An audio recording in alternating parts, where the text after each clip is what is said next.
अस्सलाम वालेकुम। चलें शुरू करते हैं आज की हमारी वीडियो। तो हमारे पास जो टॉपिक है वो है लीनियर प्रोग्रामिंग मॉडल। ठीक है, इसके अंदर जब हम लीनियर प्रोग्रामिंग मॉडल को स्टडी करते हैं तो हमारे पास ग्राफिकली रिप्रेजेंटेशन आती हैं। तो ग्राफिकली रिप्रेजेंटेशन होती है, इसको ड्रॉ करने के जो हैं वो 4 मेथड्स हैं या 4 इसकी पॉसिबिलिटीज़ होती हैं। एक होती है इंक्रीजिंग लाइन, दूसरी होती है डिक्रीजिंग लाइन, तीसरे नंबर पे आती है जो लाइन हो वो पैरेलल टू एक्स एक्सिस हो, और चौथे नंबर पे जो इसकी पॉसिबिलिटीज़ है वो पैरेलल टू वाई एक्सिस है। तो सबसे पहले हम स्टार्ट करेंगे कि इंक्रीजिंग लाइन का जो हमारे पास पॉसिबिलिटी होती है वो क्या है और ये किस तरह से ड्रॉ होती है। अगर हमारे पास जो है हमारी वैल्यू है, अगर स्टैंडर्ड वैल्यू में हमारे पास वैल्यूज़ दी गई हैं तो वो होगी y is equal to m x plus c. ठीक है, अगर एम एक्स प्लस सी इसमें अगर हमारे पास same as it is standard values ये हैं तो इस इट मीन कि हमारा जो ग्राफ होगा वो इंक्रीजिंग लाइन ग्राफ होगा।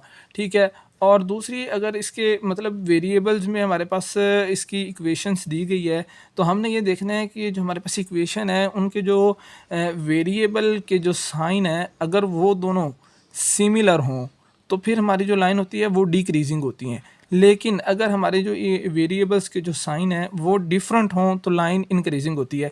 इसमें जो हमारे पास एक्स वेरिएबल है उसका जो साइन है वो पॉजिटिव है, जो वाई वेरिएबल है उसका जो साइन है वो नेगेटिव है, जिसकी वजह से ये लाइन जो है वो इंक्रीजिंग लाइन होगी।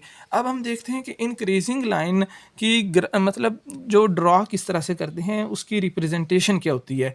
तो ये हमने एक याद रख लेना है कि जो इंक्रीजिंग लाइन होती है वो ड्रॉ होती है मतलब जो हमारे पास ग्राफ के अंदर अपर साइड है, अपर साइड ग्राफ की जो अपर साइड है उसके हम ड्रा करते हैं राइट से डाउनवर्ड जाएंगे लेफ़्ट की तरफ। ये हमारी रिप्रेजेंटेशन होती है एक इंक्रीजिंग लाइन के ड्रॉ करने की। जिस तरह से ये हमारा जो राइट कॉर्नर है ये राइट कॉर्नर से डाउनवर्ड लेफ़्ट कॉर्नर की तरफ जा रही है। ठीक है, ये जो पॉसिबिलिटी है ये वो है अगर हमारे पास ये जो इसके अंदर हमारे पास सी है इसे हम बोलते हैं वाई इंटरसेप्ट। अगर वाई इंटरसेप्ट हमारे पास कांस्टेंट हो तो जो हमारी वैल्यू होती है वो ओरिजिन से पास करती है। लेकिन हमारे पास वाई इंटरसेप्ट कांस्टेंट ना हो, इसकी कोई वेरिएबल वैल्यू हो, तो फिर हमारी जो वेरिएबल्स की वैल्यू होती है वो इससे आगे पीछे कहीं भी ओरिजिन के बगैर, ओरिजिन से हट के कहीं भी वो ड्रॉ हो सकती है। वो इस पॉइंट से भी ड्रॉ हो सकती है, इससे ऊपर भी ड्रॉ हो सकती है, नीचे भी हो सकती है, वो कहीं भी ड्रॉ हो सकती है। लेकिन इंक्रीजिंग लाइन के ड्रॉ होने का जो मेथड है वो ये है कि वो अपर राइट साइड से डाउन लेफ़्ट साइड की तरफ आएगी। उसके बाद जो हमारे पास नेक्स्ट आता है वो आता है डिक्रीजिंग लाइन ग्राफ। ठीक है, डिक्रीजिंग लाइन ग्राफ के अंदर हमारे पास ये मतलब है कि इसके अंदर जो हमारे पास y is equal to m x plus c ये स्टैंडर्ड वैल्यू है। अगर एम एक्स के साथ माइनस नेगेटिव साइन है तो इट मीन हमारा डिक्रीजिंग लाइन ग्राफ बनेगा। ठीक है, अगर हमारे पास इसकी दूसरी वेरिएबल्स वैल्यूज़ है तो अगर उसमें हम ये देखेंगे जिस तरह मैंने पिछली आपको रिप्रेजेंटेशन में बताया कि अगर जो हमारे पास वेरिएबल्स हैं उनके जो साइंस हैं वो सेम हो जाएं तो लाइन डिक्रीजिंग होती है। लेकिन ये जो हमारी पिछली वैल्यू थी इनमें जो साइन थे वो डिफरेंट थे तो लाइन इंक्रीजिंग बनी। लेकिन अब ये जो हमारी अगली वैल्यू है इसके अंदर जो हमारे पास साइन है वो हैं दोनों के सिमिलर, मतलब दोनों पॉजिटिव हैं, एक्स वेरिएबल के भी और वाई वेरिएबल के साइन पॉजिटिव हैं। तो जो इसकी लाइन ड्रॉ होती है डिक्रीजिंग लाइन की, अगर इसमें भी सेम प्रोसेस ये है कि अगर ये जो वाई इंटरसेप्ट सी है, वाई इंटरसेप्ट ये कांस्टेंट होता है, ये तो ये लाइन भी ओरिजिन से पास करेगी। और डिक्रीजिंग लाइन की जो ग्राफिकली रिप्रेजेंटेशन होती है कि उसको ड्रॉ किस तरह से करते हैं वो हम ड्रॉ करते हैं अपर लेफ़्ट साइड से डाउन राइट साइड की तरफ। ठीक है, वो अपर लेफ़्ट साइड से डाउन राइट साइड की तरफ आएगी। मतलब इस तरह से ये जो हमारे पास ग्राफ शो हो रहा है, एक लाइन शो हो रही है, वो इस तरह से भी हो सकती है। ये जो इसके अंदर हम वैल्यूज़ पुट करेंगे ना उस हिसाब से ये इसकी वैल्यूज़ आएंगी। ठीक है, अगर ये वाई सी इसमें वाई इंटरसेप्ट जो है सी जिसको हम वाई इंटरसेप्ट बोलते हैं, अगर ये कांस्टेंट होता है तो फिर ये हमारी लाइन ड्रॉ होगी इस ओरिजिन से पास करेगी, लेकिन स्टार्ट अपर राइट से अपर लेफ़्ट से होगी और ख़त्म होगी अपर डाउन राइट पे। उसके बाद जो हमारे पास थर्ड पॉसिबिलिटीज आती हैं वो है parallel to x axis line. ठीक है, पैरेलल टू एक्स एक्सिस का हमें किस तरह से पता चलेगा? अगर जो हमारे पास वैल्यू दी होगी, जो हमें वैल्यू दी होगी जिसको देख के हमने ग्राफ बनाना है, अगर y के कोई भी वैल्यू हो, y की मतलब y की वैल्यू हो लेकिन y is equal to something हो, मतलब y इज इक्वल टू 1 2 3 4 5 6 कोई भी वैल्यू हो, इट मीन हमारे पास y की वैल्यू है लेकिन x इसमें नहीं है, तो x कर रहा है वेरी।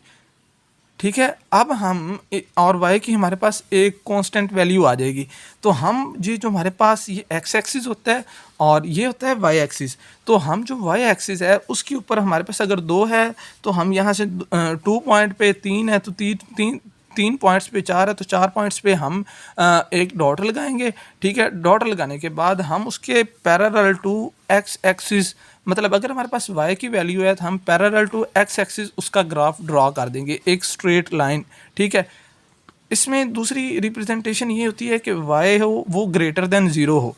ठीक है, अगर इसमें कंडीशन है, अगर if y is equal to 0 आ जाती है तो जो लाइन है वो पैरेलल ही होगी, और पैरेलल होगी एक्स एक्सिस के ही, लेकिन वो फिर आएगी ये एक्स एक्सिस के लाइन के बिल्कुल ऊपर, जिस तरह से अभी मैंने आपको इसके ऊपर बना के दिखाया। ये जो वैल्यू है जिसको हमने हाईलाइट किया है, ये अगर हमारे पास वैल्यू आती है y इज इक्वल टू 0 तो तब हमारे पास ये वैल्यू आएगी। ठीक है, अब हमारे पास ये तीन जो इसकी पॉसिबिलिटीज़ हैं वो पूरी हो चुकी हुई हैं। अब हम बात करेंगे नेक्स्ट की। नेक्स्ट जो है हमारे पास वो है parallel to y axis line. ठीक है, parallel to y axis line का हमें किस तरह से पता चलेगा? अगर x की वैल्यू समथिंग हो, x is equal to something हो, मतलब x 1 हो 2 हो 3 हो, ऑनवर्ड कोई भी हो सकता है, ये नेगेटिव में भी हो सकता है। अगर नेगेटिव में होगा तो ये ग्राफ इसके ऑपोजिट साइड पे आ जाएगा, लेकिन होगा पैरेलल टू y एक्सिस ही। ठीक है, अब उसके अंदर हम ये देखेंगे इसकी दूसरी रिप्रेजेंटेशन है वो ये है कि x इज़ ग्रेटर देन 0 होना चाहिए।